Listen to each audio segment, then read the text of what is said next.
Well, welcome, David Salter. It's absolutely brilliant to be talking to you today. And thanks very much for giving up your time to do this interview, which I know people will be really interested in the IFL. So thank you very much.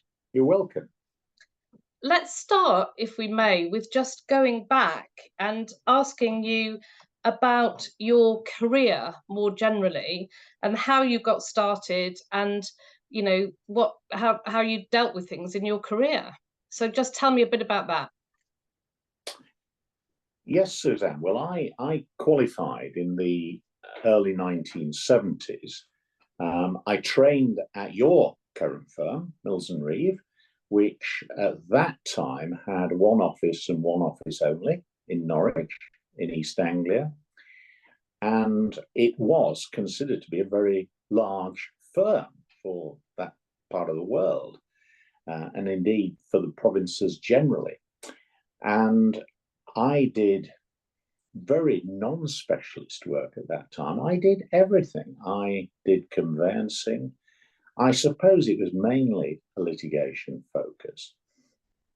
But my enthusiasm for family law was certainly fired by the family law partner there, Bruce Wilson, who was a magnet for any sizable family law cases in East Anglia and indeed beyond that. I then, like so many Yorkshiremen, returned to God's Own County, which I did in the mid-70s. I joined what was then Booth & Co., which was, by provincial standards, an enormous firm at the time. And it was a general commercial firm. It acted for building societies. It acted for what was then the Yorkshire Penny Bank, now Virgin Money. And again, I continued general work, although it was general work with a litigation focus. I was still doing even some criminal work at that point. But I suppose by the early 1980s, I'd really begun to specialize entirely in family law, and I was fortunate to be running a team. I became a partner in the firm in 1978, and the firm grew and grew. It merged with Addleshaw Sons and Latham in Manchester. It became Addleshaw Booth & Co. And then, much more recently, in 2003, it took over Theodore Goddard and became Addleshaw Goddard. So Theodore Goddard, gosh, what a family law reputation and history there. Theodore Goddard acting for Wallis Simpson during the abdication crisis. Unsurprisingly, in 2008, Addleshaw Goddard decided that their aspirations lay elsewhere. They wanted to go global, and they have gone global, and we parted on the very, very best of terms. And so I rang up my old friends at Mills and Reeve, and lo and behold, we set up two northern offices in Manchester and in Leeds, and the rest, as they say, is history. And I retired from that very happy ship in 2018. I continued sitting judicially until last year. Thank you very much, and really interesting to hear that it came full circle, that you started your traineeship at Mills and Reeve and ended your career at Mills and Reeve. It was entirely going the full circle, and Mills and Reeve, being the sort of firm that they are, when I returned there, they actually gave me a 40-year service dinner, although most of the time had been spent elsewhere. Yes. That's brilliant. So tell me then about 2 or 3 career highlights. I would have to say that being elected chairman of Resolution, formerly the Solicitors Family Law Association, which an office I held between 1997 and 1999, it was undoubtedly a career highlight, because by that time resolution had become hugely influential in terms of the way it was assisting in helping law reform, and particularly on the agenda at that time was pension sharing on divorce. I was able to become involved in that process, which was very interesting and a huge privilege. And of course, I have to say, following on from that, being elected president, first of all, of the European chapter of what was then IAML. I was president of the European chapter from 2006 to 2008. And then subsequently, with a short break, I was president of the main academy from 2010 to 2012. So wonderful, wonderful opportunities, met some extraordinarily interesting and bright people. I was appointed, I believe, the first solicitor deputy High Court judge in 2011 in the Families Division. And I suppose another highlight has to be I served for 10 years. I was a founder member of the Family Procedure Rules Committee, serving from 2004 to 2014. And it was during that period that the current procedural code, Family Procedure Rules 2010, were laid, and they're still there, obviously, in an amended form. Really interesting. And do you have any top tips for young lawyers today? I suppose, stemming from my own experience, I have to say, look for one area that really interests you and get stuck into it and make yourself the world's expert on it. Because if you do that, the chances are you'll make a difference. If it's interesting you, you'll be good at it. And it will become all absorbing. I'm thinking of my interest in pensions on divorce. There have been some very, very interesting times, particularly internationally, in that branch of the law. In a rather less serious mode, I would say don't take yourself too seriously. It's a hard enough discipline. And I sometimes concern myself that today's young lawyers do take themselves a little bit too seriously. I think it's also important that young lawyers do recognize that a general training isn't a waste of time. I've never regretted for 1 minute the time I dealt with cases in the magistrates' court, possession cases in the county court, personal injury work, or even conveyancing. It was a wonderful, wonderful general training. And I think that those who feel they can go straight into running multi-million-pound divorces within days of qualification are really fooling themselves. You do need some proper general training. I think looking for the future, I think today's young lawyers, and I'm thinking now of the UK rather than abroad, must recognise the importance of being able and prepared to do your own advocacy. Because I think during their lifetime, the independent bar must, in this jurisdiction, potentially be under threat, and clients will expect it. It's the international norm, and it will become increasingly difficult to justify advocacy being done by a separate branch of the profession. Gosh, so much to digest then. I entirely agree with you about specialism. And for myself, I chose mediation and arbitration, and that Yes. served me well. And I think having that passion really comes through. So I entirely agree. I'm interested about what you say regarding the independent bar. And I think watch this space. You know, that has been that system for so long. You can't imagine it changing. But like you, probably, I did a lot of advocacy when I was younger, and that served me well. I was never scared to go to court. When I said, see you in court, I sort of meant it. So, Well, Suzanne, that's absolutely right. I think it goes beyond that. It's not just the willingness to go into court. I think that you can prepare a case much more efficiently if you know what you're going to have to prove. mm, You can see the deficiencies in your case if you actually run cases in court. yeah, no, I agree. Just changing tack a bit, in terms of career, what advice would you give to your younger self?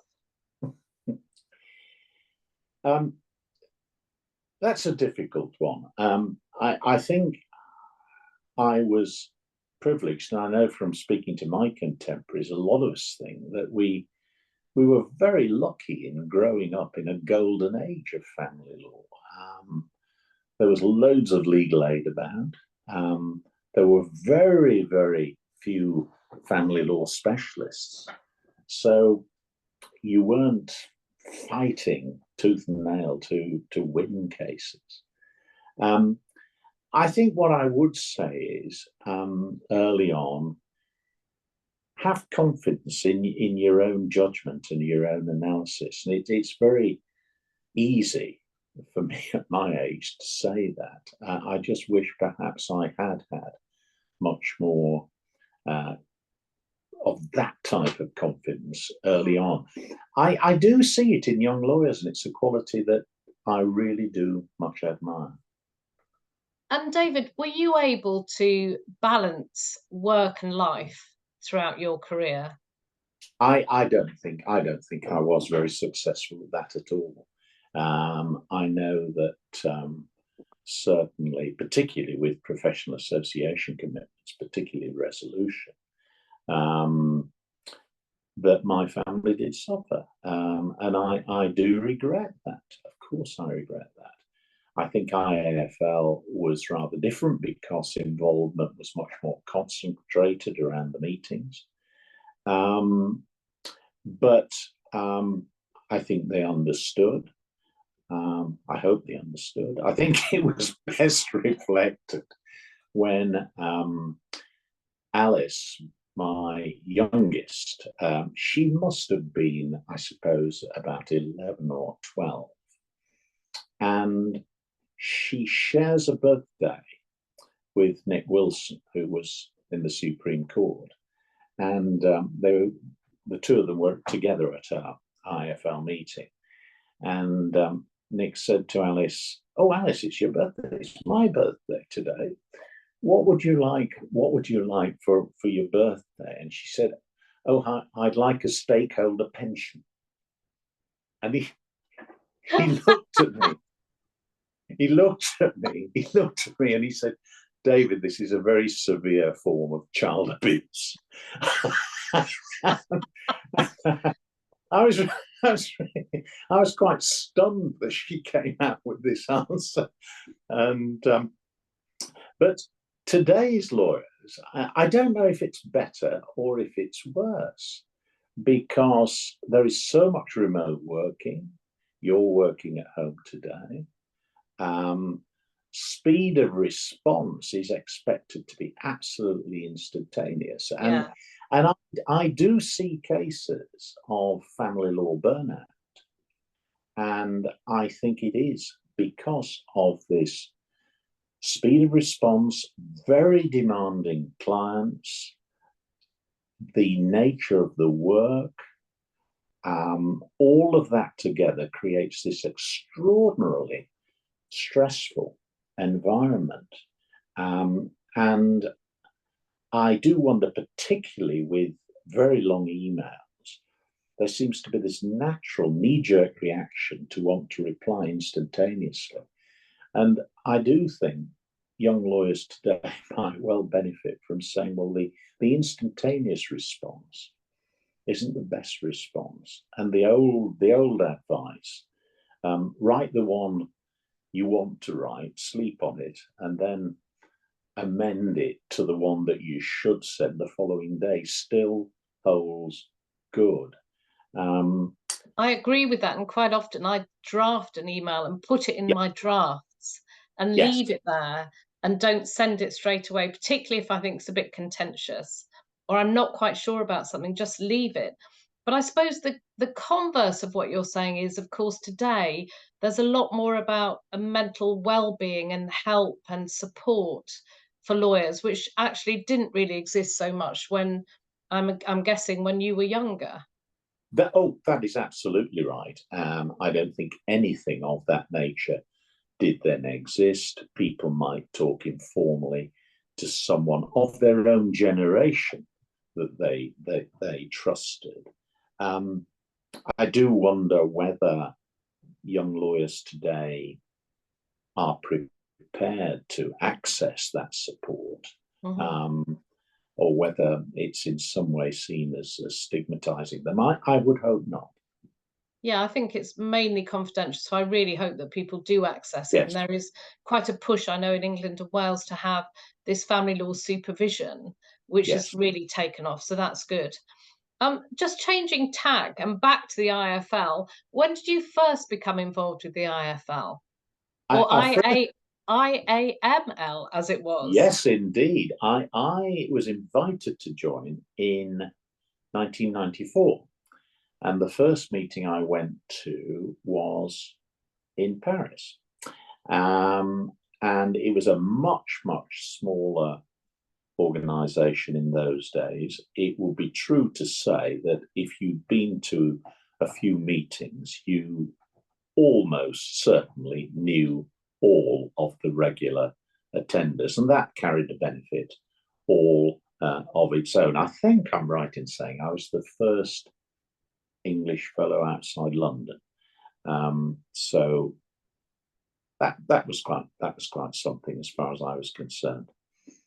And you've told us that you were European president and then world president. Can you just tell us where your meetings were? Yes, we had my first meeting in 2007 was in Krakow in Poland. We'd never been to Poland before as an academy.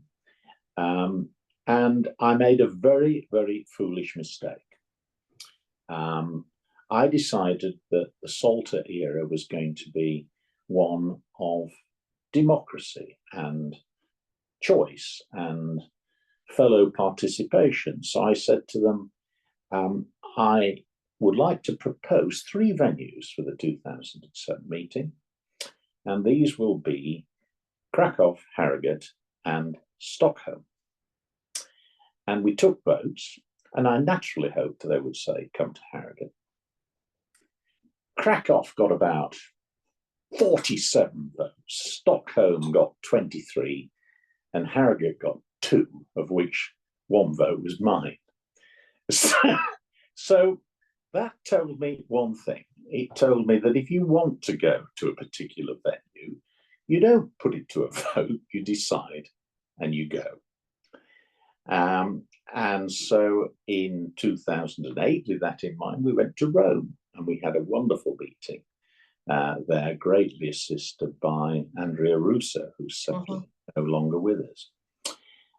When I became Main Academy president, the first of my meetings was in 2011, which was the 25th anniversary of the Academy.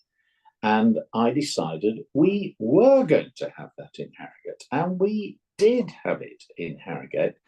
And And everyone loved it.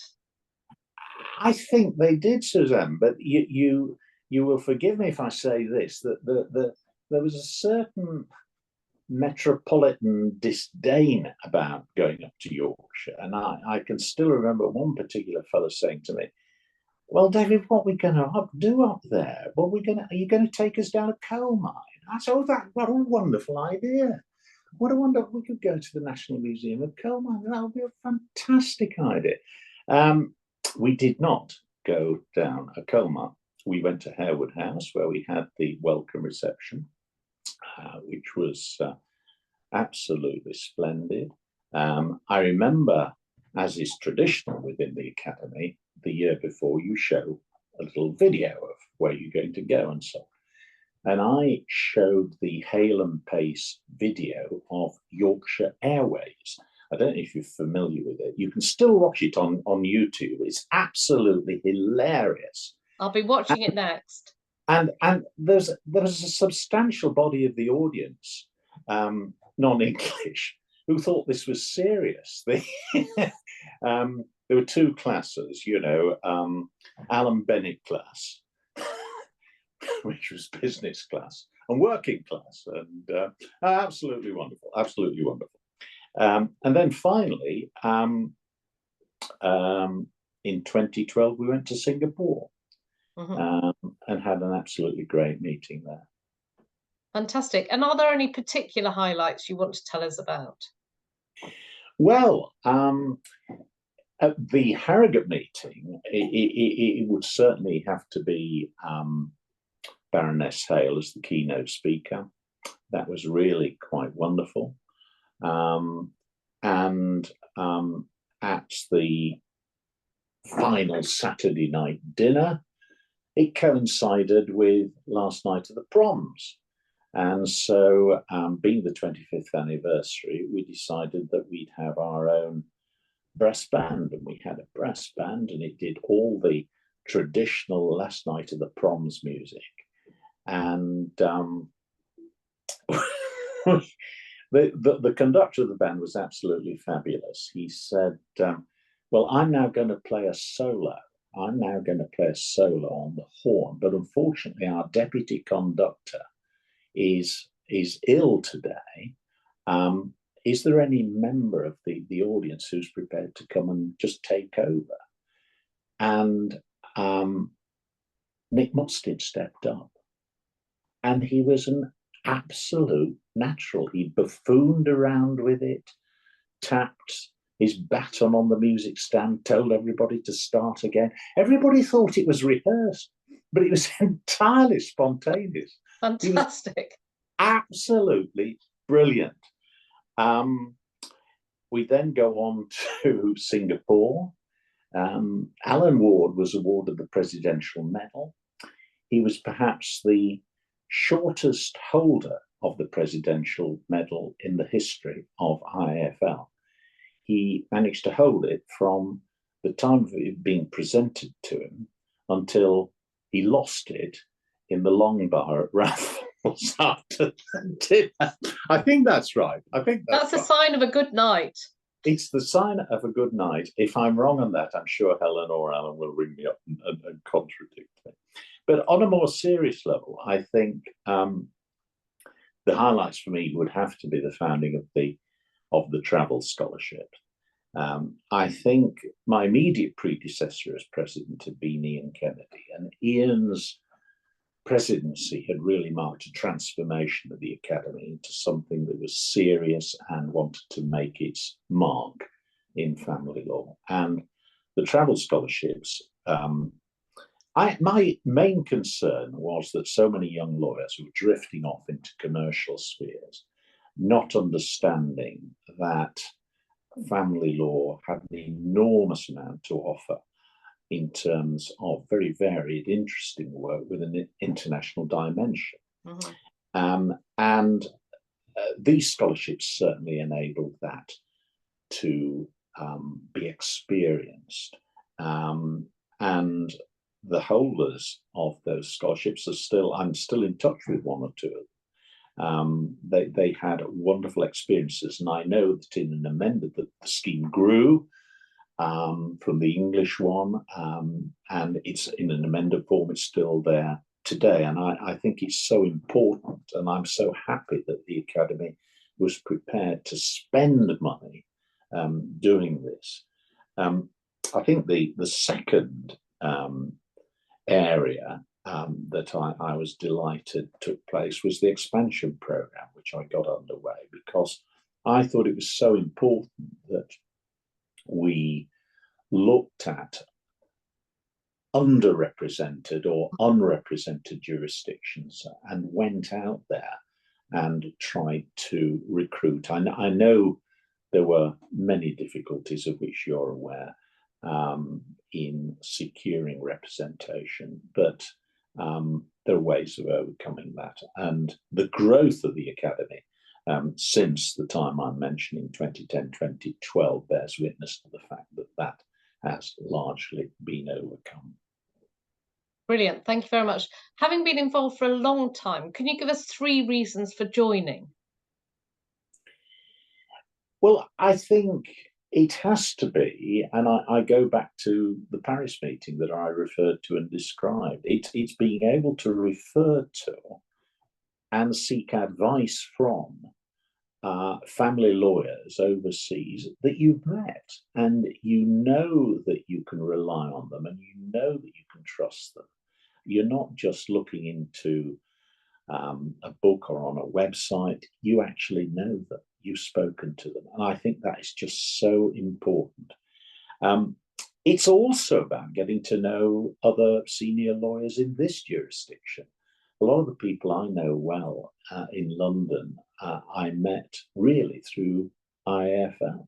That has just been so interesting. And it has to be said that even now, one of the reasons has got to be seeing parts of the world that you wouldn't otherwise visit. They're chosen for you by somebody else. You know, all these Londoners came to Yorkshire. It's absolutely critical to their upbringing.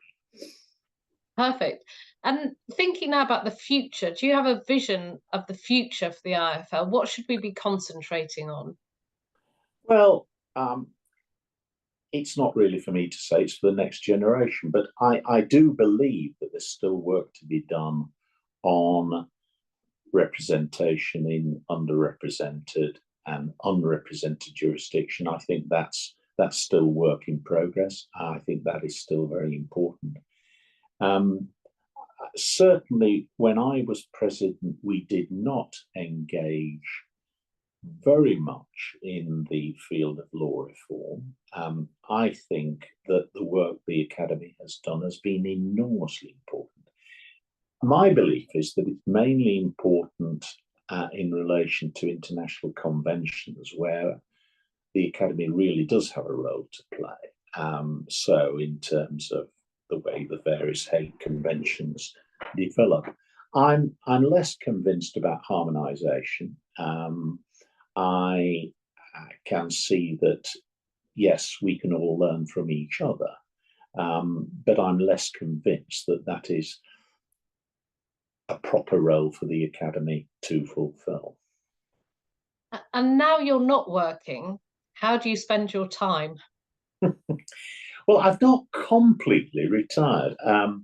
I still do private FDRs, of which there seem to be a growing number, as you will know, Suzanne. And I'm still writing for the Red Book, for Raiden, for Butterbus Family Law Service. So that keeps me ticking over, keeps the brain active. But apart from that, I still enjoy playing with the old cars, like my former IAFL colleague, Miles Preston. And I'm still very much involved in music, in a single composer society, and also in raising funds for the redevelopment of Leeds Town Hall. Leeds Town Hall is closed at the moment, and those music lovers in London will be able to come and see the reopened Town Hall in 2025 when we've raised enough money, and see it restored in all its full Victorian splendour, because we won't have a Bridgewater, we won't have a symphony hall, we won't have the concert hall that it looks as though London won't in fact get, hence Simon Rattle disappears off to Germany. But we will have the original 1858 town hall restored. So I'm looking forward to that and working hard for it. And I'm looking forward to coming to visit that. My parents living in Sheffield, I can do a little side trip to Leeds. It's very close for those international listeners. So, David, thank you so much for your time today. It's been really fascinating, interesting, engaging, and you've made me think about all sorts of things like the future of the bar, etc. So, thank you very much. It's been a pleasure talking to you. Thank you very much, Suzanne.